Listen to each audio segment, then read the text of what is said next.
Mga kapuso, yan po ang mga higanteng parol na nagtagisan sa Ligligan Parol o Giant Lantern Festival sa San Fernando, Pampanga. Nagkampiyon ang barangay Telabastagan na sinundan... Telabastagan. Yan. Na sinundan ng barangay San Nicolas at San Juan. Hinusgahan ng mga parol batay sa disenyo, color combination at pagsaliw sa tugtugin. May sukat na 20 meters ang diameter ng bawat higanteng parol at may humigit kumulang 12,000 ilaw.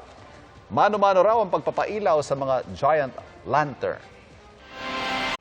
Mga kapuso, patuloy na tumutok sa mga balita. Mag-subscribe sa GMA Integrated News sa YouTube. Sa mga kapuso abroad, samahan nyo kami sa GMA Pinoy TV at sa www.gmanews.tv.